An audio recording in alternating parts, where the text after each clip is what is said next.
But I can tell you dozens of times where I've had amazing experiences and conversations with motorists or folks in cafes or convenience stores.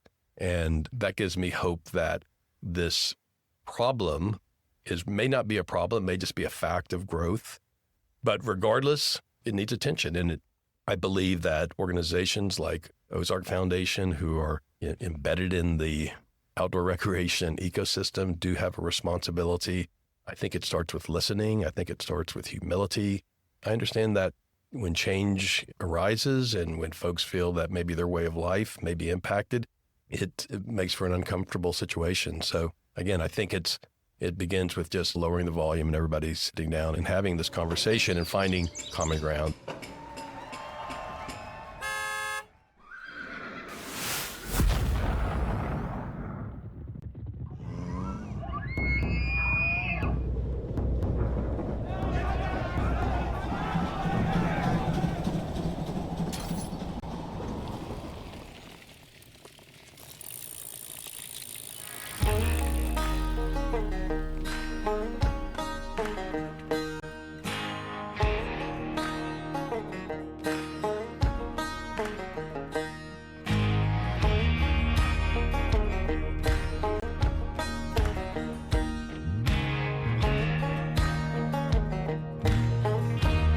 You're listening to The Underview, an exploration in the shaping of our place. My name is Mike Rusch, and lately the cycling community has found itself at the center of some of the divisions in Northwest Arkansas. From the All Bikes Welcome mural debate to the conversations hosted by the Ozark Podcast, we've seen how something as simple as a bike, a mural, or a message of inclusion can become a flashpoint for deeper cultural conversations about who belongs and who benefits and who gets left out. And yet, even within those tensions, something meaningful is trying to take shape. Across our region, the cycling community is beginning to ask harder questions about access and representation and whether this movement can live up to the promise of connection. If we slow down enough to notice, I think there are some really beautiful things that are beginning to emerge. Within the work of the Ozark Foundation, a theme of bridge building is taking root, not just between cyclists and cities, but between urban and rural Arkansas, between longtime residents and newcomers, between those who feel seen and those who have been overlooked. And when we talk about inclusion, we mean it in a very broad sense, not only for those who have been historically marginalized, but also for rural communities who now find their sense of belonging, tested by the pace of change and the pressures of growth. Their stories of identity and livelihood are also a part of what's at stake here. In a time when our community and our state and our nation need it the most, there's a growing sense that these efforts might point us towards another way. So today I'm joined by the leadership of the Ozark Foundation, President and CEO Michael Spivey, Senior Director of Operations Brannon Pack, and the new project lead for the Arkansas Rural Recreational Roads Initiative, the R3 Initiative, Bobby Finster. This conversation carries the thread from my last episode with Andy Chasteen, exploring how cycling can be a bridge between urban and rural Arkansas, and how initiatives like R3 can strengthen relationships while helping to empower small towns, rural livelihoods, and the landscapes that define this place. These roads connect farmers and families and riders and residents, newcomers and old-timers, and they remind us that the stories of this place, they're shared, they're not separate. The Arkansas Rural Recreational Roads Program, now under the Ozark Foundation, is more than an infrastructure project. It's an opportunity to connect people, to use recreation as a catalyst for relationship, for preservation, and for hopefully shared economic growth. It also carries responsibility to ensure that these roads don't just bring riders through communities, but that they help sustain the people who live there. In a time where division is running deep, I think R3 invites us all to slow down, to see one another, to listen, and to find the common ground on gravel roads that crisscross the state. From Benton County to the Delta, these are the roads that remind us what connection looks like when we choose to travel together. All right, we've got a whole lot to work through today. Let's get into it.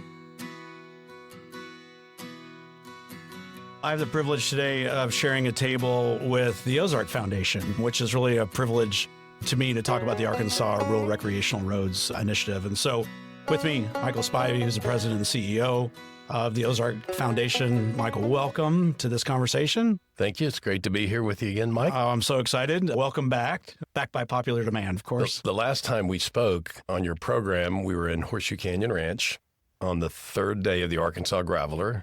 I think it was about 105-degree Yeah, you didn't heat kill index. me. And we were sitting on a porch there looking at the beautiful ranch. So it's good to be back again.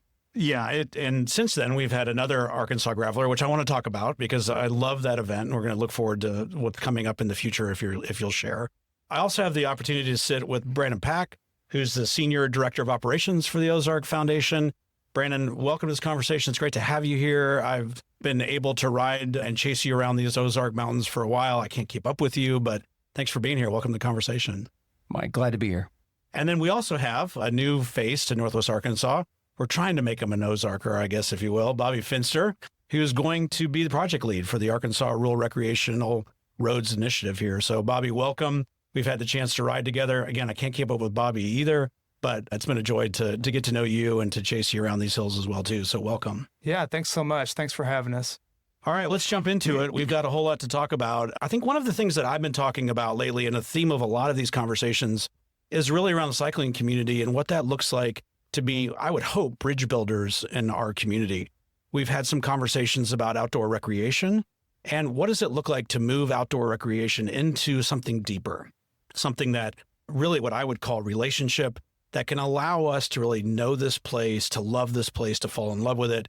So we move into this place of relationship where we can invest more in this place to help with preservation and conservation and to just really honestly enjoy the beauty of this place that we live in a way that hopefully continues to live on. And I'm anxious to have this conversation. I think the move of the Arkansas Rural Recreational Roads Program, or we're going to call it the R3 program for this conversation, to the Ozark Foundation is just really great news. I know that Andy Chastain talked about this in our last conversation. But Mike, let's start with you. I'd love to understand a little bit about how this evolved, how this came together, because you're solidly in the recreation space with a lot of the events that you're doing, community events, the Arkansas Graveler. How does this program fit into the Ozark Foundation? How is this moving us towards a deeper place from a relationship standpoint? It didn't happen quickly.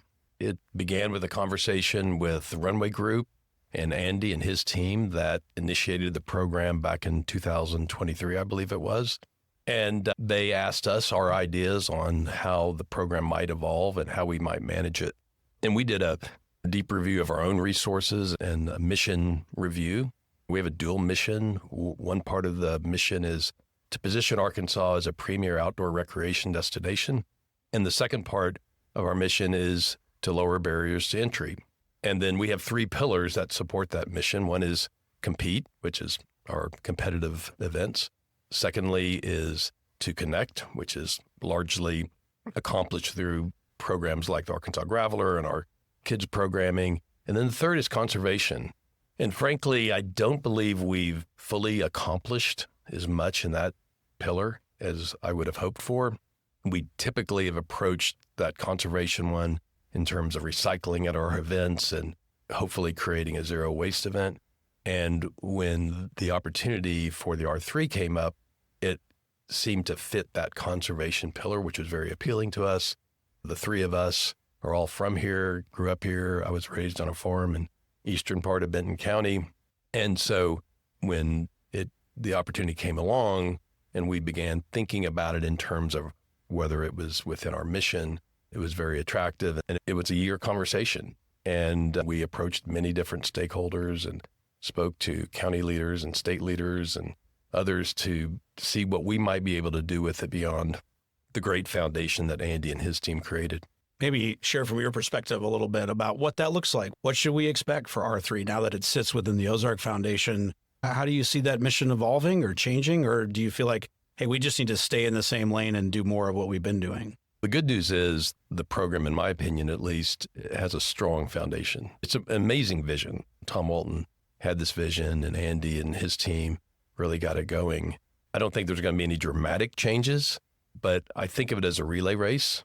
And they've passed the baton to us and we'll run it down the road and at some point probably pass it on to someone else when that time is right. I'd like to see the program in the next year or so expanded into communities that want this kind of program. We're very intentional about we're not throwing ourselves into communities. We're waiting for communities to contact us, and many communities have already done that. So we want to be pulled into a community. We're not some sort of evading army of cyclists. we want communities that see value in this, whether it's through economic activities or through conservation. And that takes a lot of time and discussion. And I think Bobby and Brannon primarily are going to be having town meetings to ensure that this is something that is meaningful to community, that is desired from the community. And if it's not, that's okay too. Mike, I love hearing that. I would want to press into that a little bit more, just because I think from my perspective, when R3 started, it was about bridge building. And cards on the table, we're in a different, feels like, climate of relationships with each other where, frankly, people are running pretty hot these days. And I see that sometimes out on those gravel roads. And it feels like, that for some reason, the tension levels are growing in our community, in the cycling space. I'd love your perspective on how do you view that? What, to me, I think started as a way of trying to bridge some gaps on conflict to maybe a time where we're at today where that conflict seems to be growing. How does R3, from your perspective, and the Ozark Foundation, what's your role there? Do you have a role? I think we have a role, and I'm not sure what the magnitude of the tension is, frankly. That's fair. Is it a small conflict? Is it a conflict amongst a minority who have megaphones? I don't know. Or is it something more serious? Regardless of what that may be, I believe we have a role and we should take it seriously. I believe that so much of, let's call it conflict in this community, and I don't think it's that much personally. I think it has to do more with growth, the hyper growth of Northwest Arkansas, than it is a cycling, non-cyclist, call it cyclist motorist conflict. And we see it every day. I live in downtown Bentonville. There's street closures. There's infrastructure being built all over. We live and are surrounded by the three fastest growing communities in Arkansas, being Centerton, Pea Ridge, and Tawnytown. And of course, Bentonville has its own growth going on. So I see a lot of this tension, a function of that more than it is specifically about cyclists. But let's face it, we all drive cars, and sometimes cyclists can be an annoyance, whether it's through not yielding, not being considerate of cyclists. But I could also say that sometimes I've had some issues with motorists. I've been riding a bike in Northwest Arkansas for over 25 years, and maybe 3 times comes to mind of times I've had conflict with a motorist. But I can tell you dozens of times where I've had amazing experiences and conversations with motorists or folks in cafes or convenience stores. And that gives me hope that this problem may not be a problem, may just be a fact of growth, and facts have to be managed. Problems can be solved, facts have to be managed. And I think that's where we are. But regardless, it needs attention. And I believe that organizations like Ozark Foundation, who are embedded in the outdoor recreation ecosystem, do have a responsibility. I think it starts with listening. I think it starts with humility. I grew up on a farm in eastern Benton County, as I said earlier, and I understand that when change arises and when folks feel that maybe their way of life may be impacted, it makes for an uncomfortable situation. So again, I think it begins with just lowering the volume and everybody sitting down and having this conversation and finding common ground. And Andy Chastain mentioned that, I think he said it really well, about we have so much more in common than we don't. And why don't we start with the commonality and then identify those areas where we may have a difference of opinion, and that's okay, and address that and find maybe solutions to that. Mike, I appreciate that long view of your cycling in the Ozarks, where you really, the focus from what I hear from you has been about the positive interactions. It seems like lately, and I don't know, maybe it's everybody in our national dialogue where everyone is just on edge. Do you have a feeling for maybe why this has been the topic of conversation, or why we've had these kind of public conversations about conflict, or where people are coming from? How do you view that in the long view of our relationships and just where we are in this cultural moment? I think it's a few things. One, it goes back to this hyper growth that we're experiencing, and we all feel that, and it creates tension by itself. But I think we also have to identify that the explosion of cycling in Northwest Arkansas. When I first started cycling here, I would go on it was the Tuesday night ride from Walmart in the early 2000s, and maybe we'd have 10 cyclists. Some would show up on road bikes, some would show up on mountain bikes, some would show up on time trial bikes. And it was a no-drop ride, and it impacted very few people. I go to South Africa in 2010, come back in 2017. I get invited to the Tuesday night ride again, and there's 150 cyclists. I get dropped in about the first 2 or 3 miles and haven't been back since. But 150 cyclists on whether it's a unpaved road or Highway 72 is an impact, and it's a dramatic impact. And we would all, I think, agree that's something that is so dramatic that would create some of the tensions and frustrations that folks experience. I agree. I think we're seeing a lot of growth and a lot of change, and maybe, and I'm biased, I think the R3 initiative is a bridge building in space. So I want to dig into this even more, because I think with the change and the move to the Ozark Foundation, there are some real opportunities. So Brannon, I know you cover a lot of things from the Graveler, the Enduro series, the Downhill series, state, you're doing a whole lot of things, but the R3 initiative now is coming with you and Bobby to take the lead and to start to dig into this. And I'd love your perspective on what do you see as your perspective of this initiative? What are some of the first steps? What should we start to expect from the R3 initiative? Going back to reiterating what Mike said, the work that's already been done with this as a pilot just here in Benton County, when you look at the work of Andy and the team at Runway have already done, and what they've been able to show is that the potential that this program could have and the opportunity for an organization like the Ozark Foundation to take the reins of it and grow it. And that, to me, is the biggest opportunity, to where I think what we were seeing with the pilot, and I know because we were getting some of these calls, I've been in different roles in this community. I would call myself a cycling advocate for, I don't know, going on better part of 15 years professionally. I've been in trail development. I wore a tourism hat for several years with Experience Fayetteville. Mike was able to recruit me away around 2023 to help him transition what had been a philanthropic grant-making organization with the Ozark Foundation to today we are a nonprofit event production house. And as he mentioned, one of our pillars being conservation, the opportunity with R3 for me is the opportunity for our foundation to conserve the recreational value of the gravel roads here in Arkansas. And by gravel roads, there's 70,000 miles of gravel roads ready to be explored. And not just by bike, by these own communities that potentially could serve as jumping off points, as these hubs that are established as part of R3.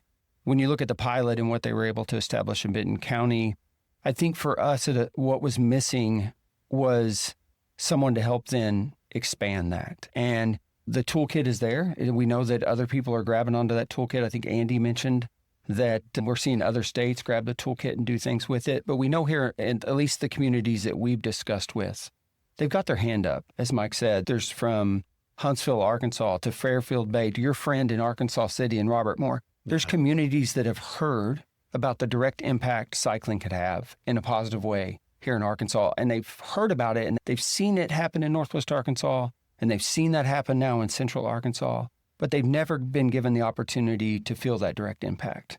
And I see a program like R3 as maybe the first time that an organization like the Ozark Foundation can go into these smaller rural communities and show them the impact cycling can have, not just from a cycling tourist, because there is definitely an economic impact that can happen with the establishment of one of these hubs, as potentially bringing guests to your community that had never experienced your community before. Cycling tourists, we're not complicated. Number one thing we're doing is we're looking for a new experience on our bike. And with the opportunity to grow the R3 initiative statewide, we're going to be creating, Bobby Finster is going to be creating new experiences for folks to have in every corner of this state. After the ride, we want to be local. In this order, we want to eat local, we want to drink local beer, and then we want to drink local coffee. We're ready to come to these smaller rural communities in the right way and spend a little money and have a new experience. And these same networks that are established by R3 can then also be enjoyed by the community themselves. And so for me, the opportunity to expand this, putting somebody in a role whose job now with Bobby Finster is to lead the expansion of this for the Ozark Foundation, I think to me that was the missing component, to take what has been a very successful pilot project.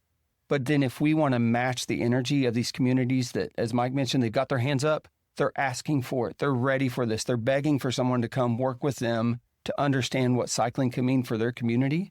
But until we put a person in a driver's seat like Bobby to go and match that energy that these communities have, I feel like that was what was potentially missing with expansion of this R3 program, but we have that now. And just to go back to what Andy said, when he did give us credit for hiring Bobby Finster, and he said he didn't know who was behind that, but it was a good hire. I'm going to take credit for that one. All right. We'll give you credit then if that's real quick. Before we I feel like we need to have a drum roll now for Bobby or something, but maybe before we talk to Bobby here real quick, talk to me a little bit about this aspect. Mike mentioned this, which I think is really important, that here in Benton County or where these pilot programs happen, this just emerged, right? And maybe there's some behind the scenes conversations about what does that look like? How do you solve problems? What are your objectives going to be? As this is a program that is now available for the state, that divide between, hey, we're bringing this to a place to implement, or we're being invited to implement this, where this is a tool for these communities. I'd love your perspective on maybe how local communities should think about this program as maybe an economic development tool if they want it, or is this going to be something you're forcing down their throat, for lack of better words? No, great question. And we're not forcing this on any community. I think the communities that initially we're looking to work with, you talked about what are our first steps. The first step is to listen and learn. We are committed to expanding the R3 program to 3 to 4 counties a year over the next 3 years. So 3 years from now, we may be talking about R3 hubs in every corner of the state. That's something that I look forward to, but we're going to do that in the right way, and we're going to work with communities that are ready for us. As Michael mentioned, if they're not ready for this, that's okay. It's like this is an army of folks coming to your community. This is a nonprofit that works in the outdoor recreational space that has people in place that are ready to work with your community when you raise your hand. So if you raise your hand and you've got a plethora of gravel roads, as many rural Arkansas communities do, give us a shout, because we'd be happy to come sit down and talk with you and explore what positive impacts establishing an R3 hub in your community could have. And I think one of the things that came up a little bit was, from Northwest Arkansas, we're dealing with so much growth, right? When you offer this into other communities, we have to take that Northwest Arkansas cap off a little bit and say, what are those communities asking for? Because you guys have been doing events all over the state, so you're seeing a pretty broad range of economic situations, maybe ways that people are looking for economic impact. So what are you seeing in these communities that are asking for, hey, we're raising our hand and saying, I think this R3 program could be helpful to us?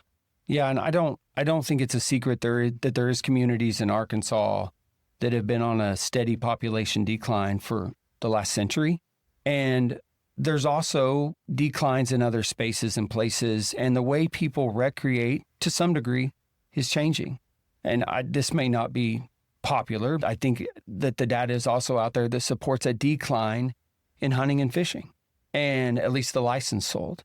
And the future way that some folks are going to, that either are Kansans themselves or are coming to Arkansas to recreate, they may not be showing up with a gun or a bow in their hand. It may be with a bicycle. And these rural communities in Arkansas that are declining in population, maybe the bicycle and this new form of recreation around gravel cycling could start to turn that tide, and we could start to drive folks back to these communities, these amazing communities spread across Arkansas, that we can start to encourage people to consider revisiting these communities that often don't see guests anymore. And it could be something as simple as a bicycle that helps make that happen. I love that. And I've seen our mutual friend, Robert Moore, down in Arkansas City, is begging bicycles to come be a part of what can hopefully provide some sort of input to those counties. And so I've seen that. I don't know, sometimes we see that in a larger view. So I really appreciate that, Mike. Yeah, I just wanted to add on something that Brannon mentioned is when it comes to outdoor recreation, whether it's hunting, fishing, cycling, it's not an either or. It is something that we all share. I'm a hunter. I'm a fisher. I do hike. I spent a lot of time on War Eagle Creek, east of here. Spent a lot of time on the Elk River. In fact, I probably do more hiking than I do biking these days. So it's not this either or. It's something, how do we share this space? How do we make sure that we're all safe? We all want to be safe. We all want to make sure that whether it's an unpaved road is safe for the motorist and the cyclist, and that we're not in a situation where we're saying you can't pursue your happiness because it may injure mine. We want to avoid that. We want to make sure that that we're welcoming and inclusive, and that the communities that we're speaking to want to have a program like the R3 in their area. No, I appreciate that. And I think it's important to do that. I'm a fisherman as well. I used to hunt. I wasn't very good at it, if I'm honest. But yeah, I think it's that it is not one way. And we've got the opportunity to really enjoy the state for what it has to offer, which is a whole lot. And the beauty of the people in rural communities is something that I've just grown to love over time. And all right, we're going to do a little bit of a drum roll here to get this introduction to Bobby. You've been waiting for so long. I know you've got a whole lot to add to this conversation. For those of you that may not remember, the conversation that I had with Mike and the Ozark Foundation last year was part of the Arkansas Graveler, where we rode from Fayetteville all the way to Jonesboro. We went through Cave City. And Bobby, we got to talk a little bit in that episode about coming to your hometown in Cave City. And it's great to have you back on this conversation. But you're now in a role that has a really huge opportunity to be a part of kind of bridge building and relationship making in the state. But maybe before we get into that, Bobby, share a little bit of your story and who you are and where you're from and why you're maybe looking forward to what's ahead for the R3. Yeah, so I am from Cave City, as Mike mentioned, and that is the home of the world's sweetest watermelons. And that is something that I am very proud of. And Mike, I think you've had your fair share of watermelon. I have, and my wife tells me that we have to go to Cave City to get some watermelons. And so I'm lacking in that, but I would affirm the title of Cave City as the best watermelon place in the whole world. How's that? Is that fair? Yeah, that's great. And like you mentioned, when the Graveler came through town, our community really took hold of that. And to this day, I'm still constantly reminded about how positive that was for the community. And I just look forward to going through town from time to time and seeing bikes, people on bikes now. So through the Arkansas Graveler and directly seeing that impact, it's an honor to be a part of this group of guys.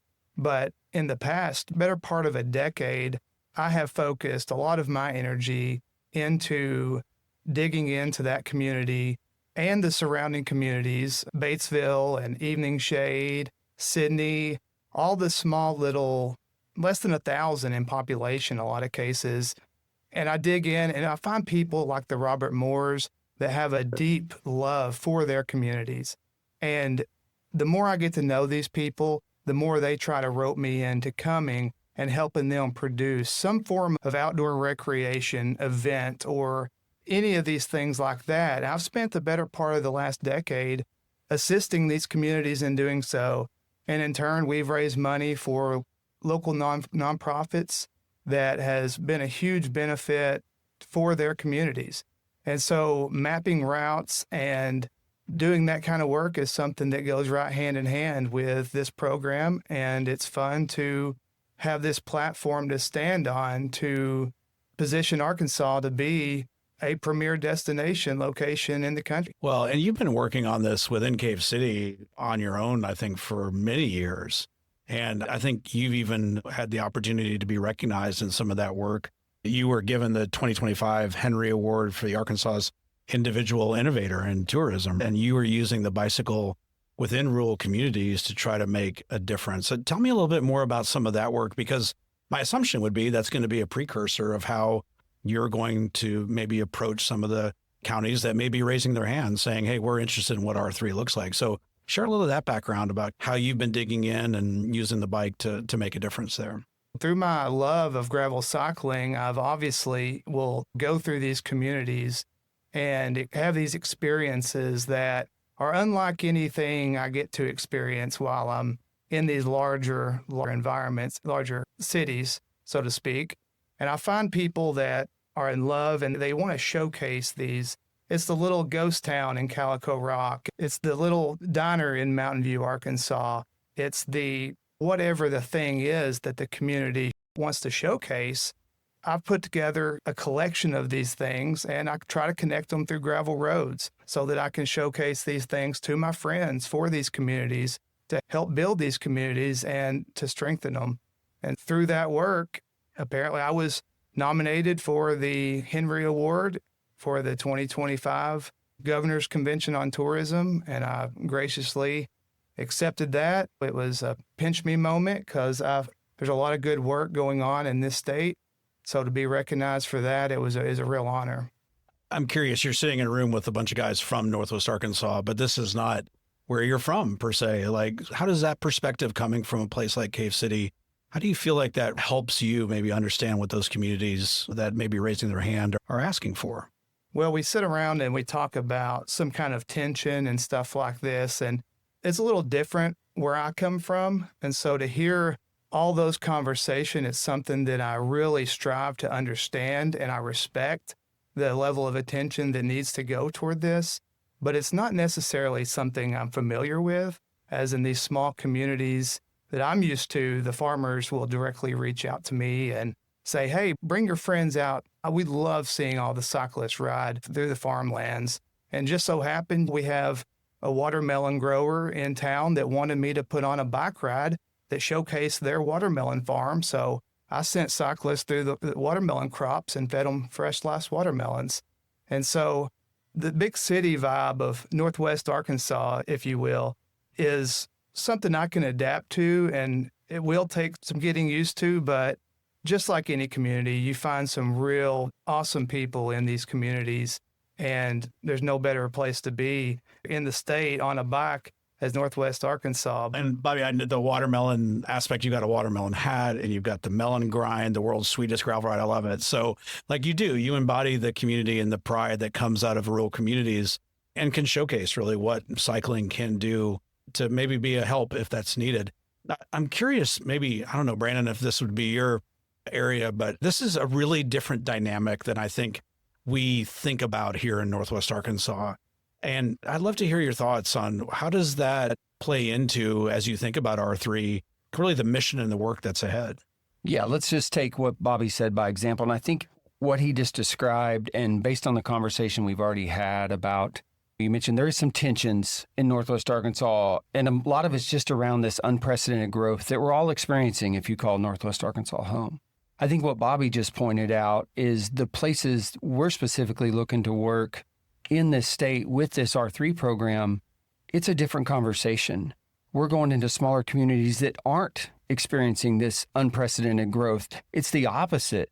They're having people leave and families move out, and there's such an opportunity. The barriers that we are creating here in Northwest Arkansas around some of these conversations, those barriers don't exist in other smaller communities in this state. And I'm excited that Bobby, under his guidance and just coming from where he comes in Cave City, Arkansas, he understands that firsthand. And he works with these communities firsthand, he brings that experience to the table for us. And yeah, so I just wanted to, when I think about the future of R3 and the pilot that's happened in the density here in Northwest Arkansas and the barriers that we've had in Northwest Arkansas, to Bobby's point, I think the barriers are going to be a little different as we look to expand this across the state and work with communities that have their hand up because they're asking us to come for the right reasons. Yeah, I'm curious. It may be too early to really comment on this yet. I don't know. Maybe we'll come back to it next year, but I'm really curious. What do we as Northwest Arkansas have to learn from this? Are we maybe putting up blinders around this idea of tension or what cycling in the Ozarks looks like that maybe we need to reevaluate how we think about that? I can give you an example of tension from another space, and we'll call it conflict. We'll call it conflict, call it tension, whatever you want. When I look at conflicts on trails, so mountain bike trails, you got a lot of them, and a lot of them are multi-use where at any time you'll have trail runners and mountain bikers and hikers and bird watchers all using these same trails. And there's been times in the region before we had the number of trails that we had where we did have a lot of user conflicts between the different types of user groups that were using those trails. And that, to some degree, I don't hear as much about that anymore. And because a lot of times the solution to conflict, and we can take the Ozarks for an example, a lot of times the solution to conflict for mountain biking, simply build a little bit more trail. We spread that impact out of the users. And so when I look at R3 and the opportunities we have with R3 is while we may be feeling that kind of conflict in Benton County on the roads that we have here, if we are, but the reality is within 3 years, under Bobby's work, we're going to have established hubs across the state in multiple counties and giving gravel cyclists the opportunity to go ride new trail experiences in every corner of Arkansas. And when I think about now we're starting to spread that impact out and showing folks that are looking to recreate on gravel different places to go to ride. And I think that will go a long way. Even just take the Ozarks and the million acres of public land we have here and the opportunity to showcase what is some incredible gravel riding in Arkansas right here in the Ozarks. As we establish more hubs and we show people other places to go ride, it's going to spread out the impact that I think maybe we saw or have perceived to seen from this pilot project. Maybe let's have a conversation about what's ahead for R3, because I look at this as not only from a cycling perspective, this is a community relationship initiative, which I think I've benefited from, a lot of people have benefited from. So tell me, let's get into the weeds. What is the program? What are your goals? What's going to happen here in this first year? What I will say is the Ozark Foundation, we're not looking to drastically change this program. We're looking to build on the foundation that was laid here in Benton County with the pilot project and expand it across the state. And Mike, maybe we talk a little bit about what is the project. And at its core, it's the opportunity to establish what we call a hub. So think of a mountain bike trailhead where you go in and you create this public place for people to gather, for people to start and end an experience from on their bike, on their feet, however they choose to recreate on gravel roads. The great thing about this project, specifically when we're considering working in rural communities in Arkansas, is that infrastructure, for most cases, already exists. When we talk about looking to work with communities that have buy-in or that have their hand up, we're not talking with money in their hand. That's not what we're asking about. We're talking about buy-in because these are the champions in those communities that see an opportunity for this to have a positive impact for their community. And so a hub is simply, it may be a public parking place that already exists at a public park, right? It could be your downtown square where you have public parking available.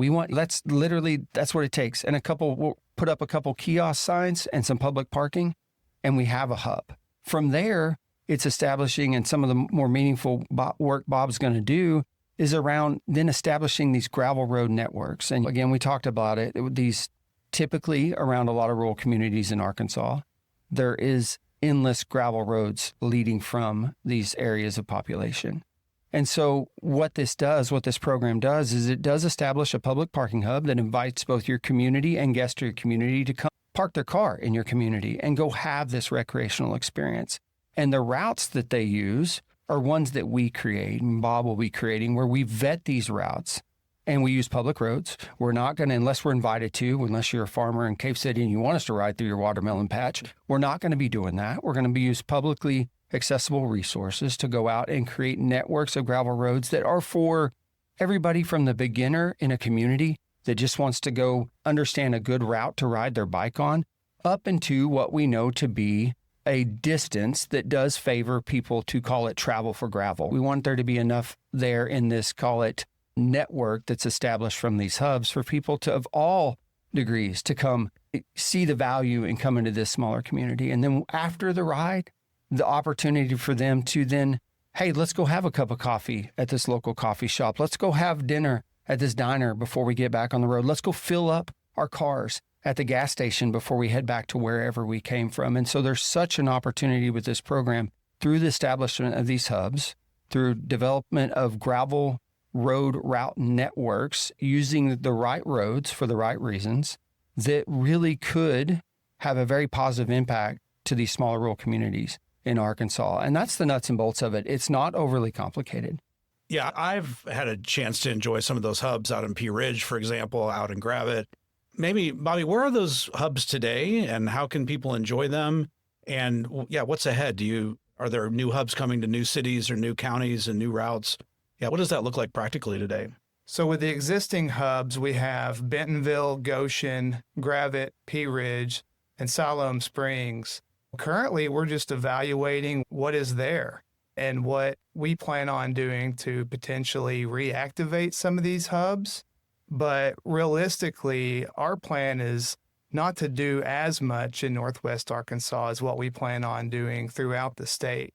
Where we go first is still up for grabs. We're still answering questions. All the people that have their hand up, we're still picking on them and figuring out the next direction we're going to go. But ideally, there's no right answer to that. And you've got some work. There's some R3 routes, maybe not a hub, but over in Jonesboro and Craighead County, if I remember correctly. So there's already people in the state that are asking and starting to implement this. Sure. And just evaluating those circumstances or those situations and moving forward to highlight them through our social media assets or ramping up social media to bring awareness to this. We plan on going full force with that. And that's what the future looks like in my mind. I think one thing that would be helpful for me, and I know we've been talking about this kind of indirectly, but as these cyclists are maybe coming to new communities that they've not been to before, what are the expectations that both the cyclists should be carrying into that around, and Mike, you mentioned this too, and I get frustrated with cyclists myself around how they conduct themselves out there too. What are the expectations that should be set for those cyclists? Or maybe what are some of the expectations that those rural communities should have of cyclists when they come into these communities to participate in some of these R3 activities? So in my mind, with the expectations involving the communities and cyclist relationships, these things, there's a level of respect that we all should have toward each other. And in my mind, that can be a friendly wave, as Andy would promote, or that could be stopping and enjoying a coffee at the local coffee shop. But just don't be a turd at the end of the day and have respect for the local landowners. And I think that those relationships will build themselves the more you embed yourselves in these small towns. Yeah, and to add to what Bobby said, and to the degree we're being mindful of this, we carry that in the ethos of the development of the routes themselves. And so one thing I've tasked Bobby with is, as we develop these networks of routes, to be sensitive to what we're creating. The last thing we want to do is put gravel cyclists over their skis, we'll say, to where they are knocking on folks' doors out there in rural Arkansas. And so we have a kind of a philosophy we're taking to gravel route development, to where if we hit a certain mileage mark, call it 50 miles, we're going to publish a route only if there is public aid available somewhere mid-ride. I mean, there's a gas station or a cafe or something. We're being that mindful. The shorter route, sure, these are self-supported efforts meant to by design. These aren't big 1,000-person events coming to these hubs, right? This is me and our friends, me and my buddies going to experience something new here in Arkansas. And when we do, we're going to make sure that the level of route development supports what we considered self-supporting riding, where they can go out with a couple water bottles, a snack, they can complete that ride. And if they can't, we're mindful enough through our route development that we're identifying those, call it on-route resources, the local community, local stores, local gas stations, the Dollar General, stuff like that, that do allow folks to come in and have these larger experiences while also not being, call it a negative impact on the community itself. Yeah, I love that, because I think it sounds to me, and this is what I hear, that R3 is really this initiative that can be used to meet community needs or economic input to the extent that they want to. But you're working across the state, and so I think one of the things that we've heard from a critique, frankly, of cyclists, and not that this is your problem to solve, is what does conservation look like? How do cyclists participate in that? How do they give back?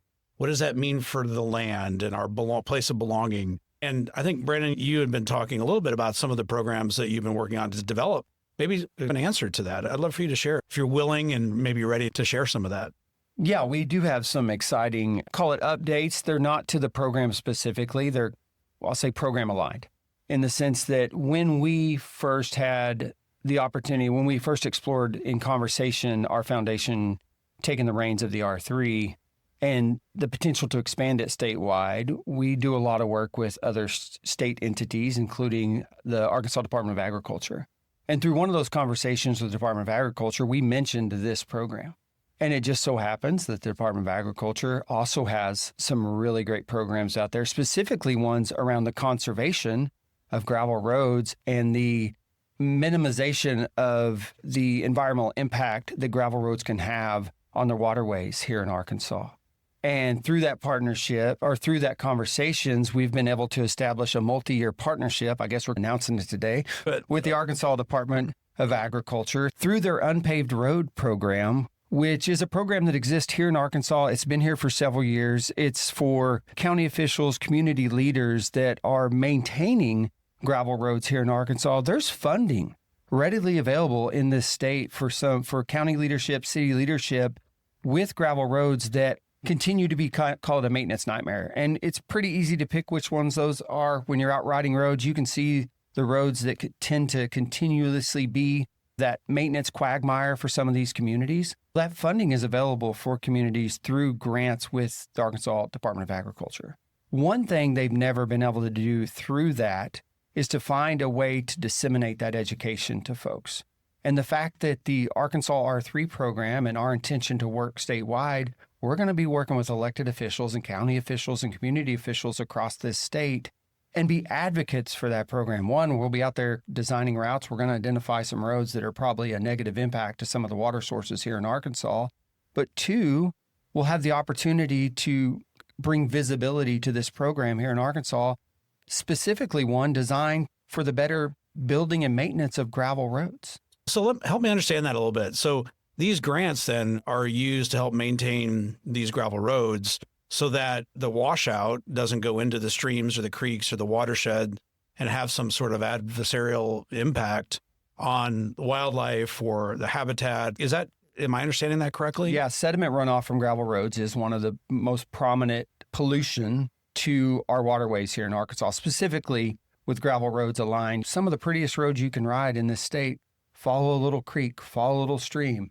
And it's important that the way that those roads are built or constructed are built in a way that minimizes that sediment runoff. And so there is programs here in Arkansas through the Department of Agriculture to help educate our officials on how to build those better roads. So we're going to be a champion for that program and that's probably more back of house. You're not going to see maybe as much public facing as it pertains to the Arkansas R3 program and how we disseminate education to folks. But one thing we are going to do, the flip side of that, is if you do show up at one of these hubs, there's so much more education around these, call it prioritized watersheds in the state of Arkansas. There's all these little opportunities to educate folks, and in this case, a gravel cyclist. And so I'm excited for us to then expand on through this partnership with the Department of Agriculture to identify other organizations in the state, like the Illinois River Watershed Partnership that's doing such great conservation work along the Illinois, or the Beaver Watershed Alliance right here in Northwest Arkansas, to take that education that they're creating. We don't have to go out and create the education ourselves, but there's an opportunity to take that education that they've created and then present that in a way through this R3 that if you roll up to a hub, when you roll off, pun intended, or when you roll away, pun intended, you roll away with just a little bit more education about the sensitivity to the waterways here in the state. Because if we're doing our jobs right, we're going to showcase those waterways through gravel route development. And what an opportunity it is to then also bring awareness to the potential impacts of those waterways, those beautiful waterways that you're riding right along beside. Yeah, I love this. This is not my area of expertise, but that's a different way of thinking about conservation that I've not thought of before. And I know in the conversation with Kyle at the Ozark Podcast, this was one of the big questions around how does cycling give back and be a part of maintaining our state. What's its give back? And I would have never thought about that. I love hearing more about that. I want you to keep us informed on what's happening there in that space, because that sounds like a way, correct me if I'm wrong, that cyclists can be directly and indirectly involved in helping to maintain our habitat, wildlife, fishing streams, so that when I'm done cycling and I'm going to go fishing because Mike's going to take me fishing, that also reminds me too, because I think in the past 2 years on the Graveler, we've gone out there, and Arkansas Game and Fish has been part of that. They take you fly fishing, and you're doing skeet shooting, doing all kinds of things. Explain that collaboration back with Game and Fish. And the first time I saw that was an unlikely pairing, but when we got out there, it seems to start to make a lot more sense. Part of it came from my own background in hunting, fishing, and I thought it would be a really amazing experience to fuse cycling into the hunting, fishing community. And so the Arkansas Graveler, Mike, you've been there both years, has those experiences: skeet shooting, fly fishing experiences, and archery. I think they're the three most popular things that we do on that 5-day event. We call it summer camp for aging children. And hey, wait a second. Now, are you talking about me? Keep going. All right, sorry, keep going. And we love that collaboration. We'd like to expand that collaboration. I don't want to preempt something here, but I have in my brain an idea of an event that would include cycling and fishing. And we've had some conversations with some folks in Colorado who have that. They go, they get on their bike, they race their bike, they get off their bike, They fly fish, they catch a fish, they measure it, and the person who has the most fish or the biggest fish and wins the race wins the award. And so that's something that we may look at in the future. But I love that, fusing those experiences into a common experience. I love that. Now, the guys on the Ozark podcast, they cut this out, but I proposed that like I can take my bow on my bike and we can have a contest to see if I can hit a target, like jousting or something. I don't know. So if the Ozark Foundation will pick up that idea, I'll take my bow and I'll ride my bike without any hands and we'll try to hit. That could be dangerous too, but probably not going to take you up on that one. But, all right, I'll keep fishing. There's somebody in a rural county that's willing to take me up on that. And I'm going to find them. Talk to me too. And I would love to maybe talk a little bit about the Graveler as well too, because it feels like there should be some sort of natural collaboration between the Graveler and R3. Last year's Graveler down through the Washitas, going into Hot Springs. What just an amazing event. No one had heat stroke. I didn't have heat stroke this year, so I appreciate the change in timing. I would love to hear how you think about the Graveler versus R3, how those work together, or are those kind of separate entities? Where's your thinking on that? I think both events work together. R3 may be adjacent to the Arkansas Graveler. Arkansas Graveler is very much about small communities and going into communities that a lot of folks have never been to. I'm embarrassed to say that I've lived in and out of Arkansas for all my life, and I've never been to Cave City, Arkansas. I'd never been to Glenwood. I'd never been to downtown Mena. The only time I'd ever been through Morrilton was on I-40 going to Little Rock. And so the Graveler is about slowing down. It's about appreciating small communities, about spending some money in small communities. Kent General Store, the owner of that establishment, had his biggest day was the day the Arkansas Graveler cyclist came through and spent money at his store. And I think the Thibodeau General Store outside of Mena would say the same thing. And it's about honoring rural communities. It's about having fun. And it's about a shared experience. And we have some really exciting plans for next year. We're about to head over to the eastern part of Arkansas to look at finalizing some routes over there. You got to tell me more. You can't just leave it there. What is that? I love the eastern side of Arkansas. Come on, you got to give me something. I'll pass the baton on to Brannon here to talk about that in a little more detail. But it is exciting, and we're looking forward to Arkansas Graveler 2026. Mike, you're getting all the breaking news on this podcast. I'm telling you. So never had an exclusive before. The Ozark Foundation, we're excited to announce that in October of 2026, we're going to the fall, y'all. The Arkansas Graveler will invite cycling adventure seekers to swap mountainous climbs for the farm-rich flatlands of the Arkansas Delta. Oh, I love it. In what we've dubbed our Delta Blues edition, it will be more than just a multi-day ride. It's an immersive journey that blends gravel roads, music, food, and community into a powerful tribute to the Delta's soul. Oh, now you're talking my love language here. All right. Tell me more. Come on. I've got more for you. So by connecting, there's investments being made in the eastern part of the state, in the Arkansas Delta, specifically by connecting the investment being made in the Crowley's Ridge Gravel Trail, Martin Smith, Ammon Jordan, the team over there at Studio Drift, as well as the Delta Heritage Trail and what is a brand new rail trail in the southeast part of the state that leads right to your friend, Robert Moore in Arkansas City. We plan to weave together a multi-day gravel tour that, by design, is meant to positively impact the rural communities in eastern Arkansas. I love this. The Graveler for me has been such a beautiful event. The first year, getting to see a part of the state that I didn't, and I would argue with anybody that there's probably no better way to see communities than on the back of a bike. And the year two, going through the Washitas, some of the most beautiful places I've ever ridden in the world. And the Delta has become, to me, just one of my most favorite places. Though we've ridden across the state. We did obviously Allison did the Arkansas Traverse film, which had a big part of the Delta.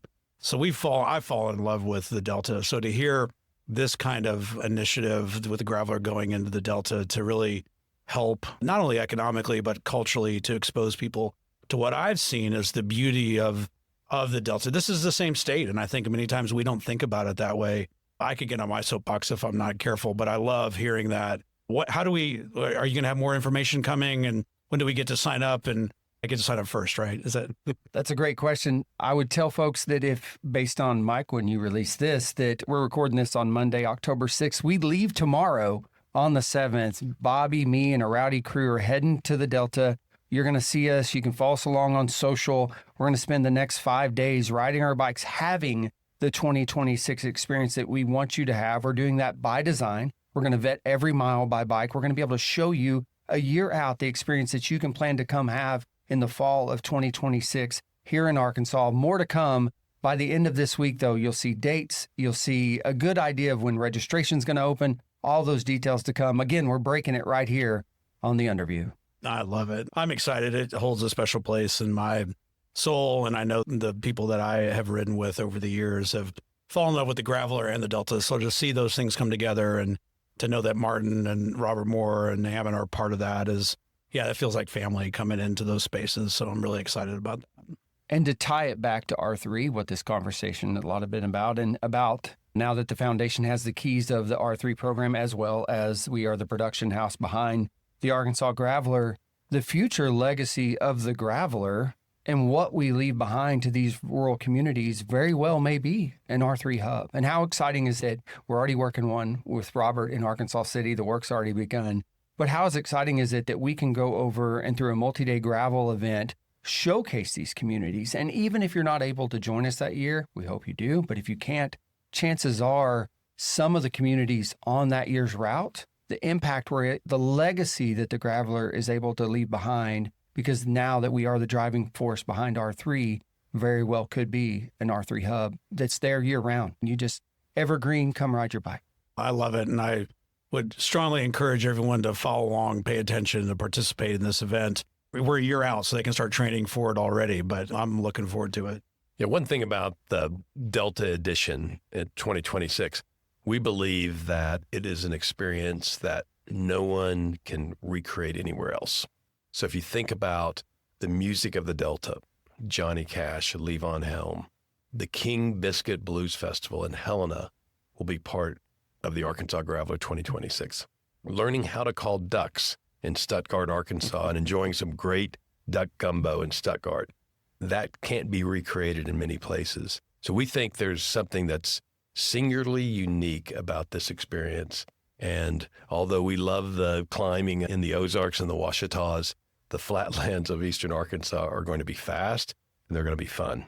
Not all of us like the climbing. I want to be real clear. It sounds amazing. I'm excited for it. So thank you for the investment that you guys are making into this state and into these communities. It feels really whole to me in many ways. As we look towards R3 and Graveler and all the things ahead, maybe specifically into R3, Bobby, maybe we'll let you end this conversation with some of your thoughts about, from your perspective, like what does success look like for R3? What do you want to see happen? You come from Cave City. You understand the impact of what R3 can have in these spaces. What does success look like? What could other communities hope for? How do you take what you've done in Cave City and seen that success to maybe, use that to be a gift to the rest of the state if needed? Yeah, so success for me looks just like that. I want to feel these communities digging in and wanting to take part of a program like this. I want to feel overwhelmed at the end of the day for programs like this to be implemented in these communities. That's what I would love to see.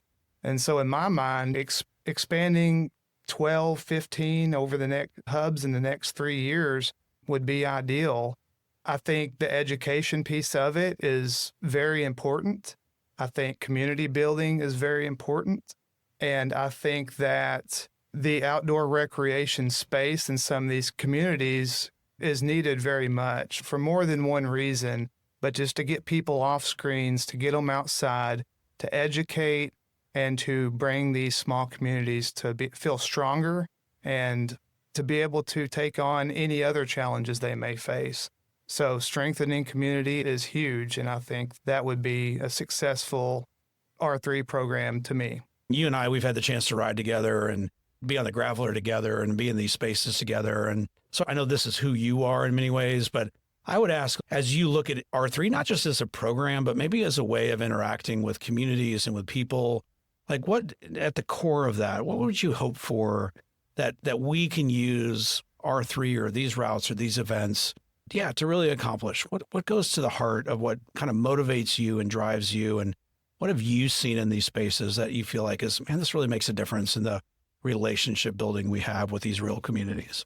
I think that just utilizing the bike to slow down and to be in these spaces together and build new relationships, strengthen old ones, and to just slow down and take in the overall environment and wave to someone that may not wave back, but hey, we're making our efforts as cyclists to be responsible and to respect the land that we're on.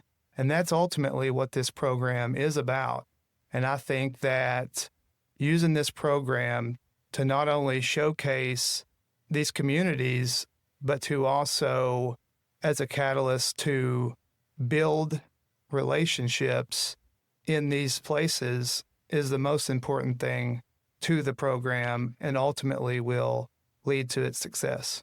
Yeah, I love that. And I think, yeah, for me, it's that human level of what all of these programs and all the work that the Ozark Foundation does and so many others. But it's, at the end of the day, it's you and I out there riding together with a group of people and seeing each other for who we are. And I know you guys see this all the time.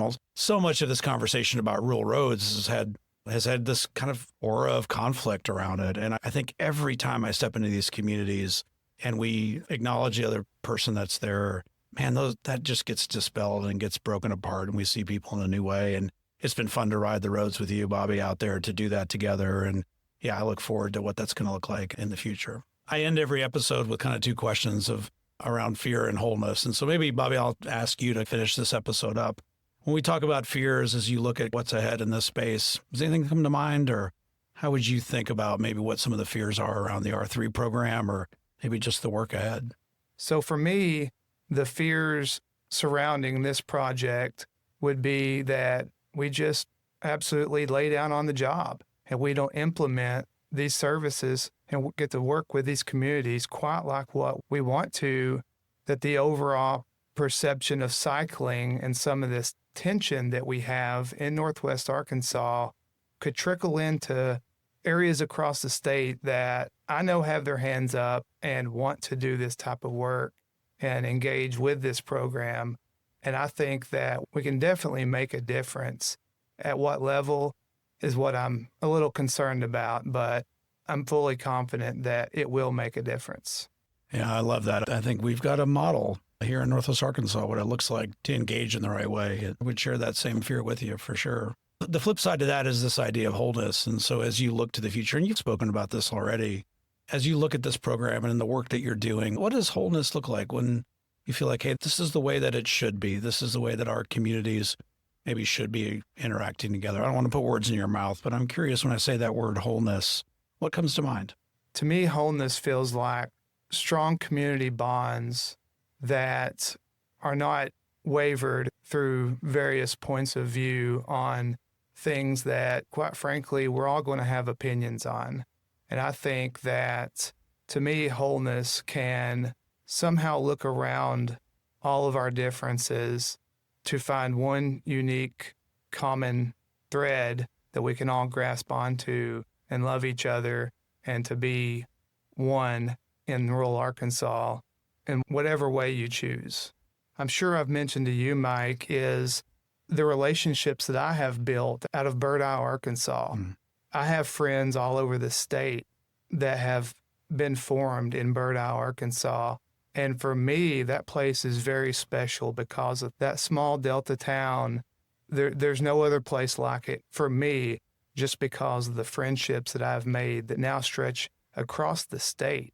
It's something truly special. And I think creating atmospheres like that in all these different communities who want to work with a program like this, those opportunities will be had and friendships will be made, and it will essentially last a lifetime for people.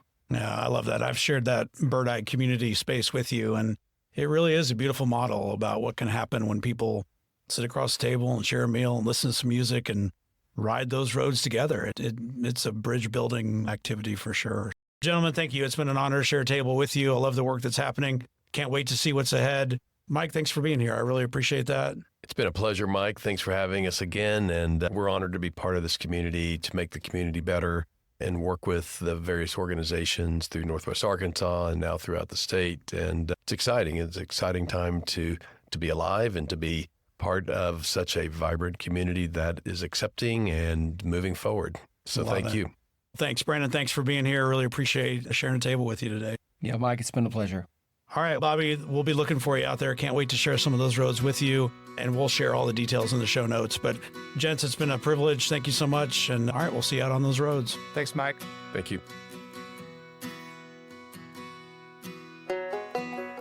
Well, this conversation with the leadership of the Ozark Foundation, it reminds me that the story of cycling and recreation and belonging in Northwest Arkansas is much, much bigger than bikes or roads. It's about the people, the ones who live along these rural roads, the ones who ride them, and the ones trying to find their place in a rapidly growing region.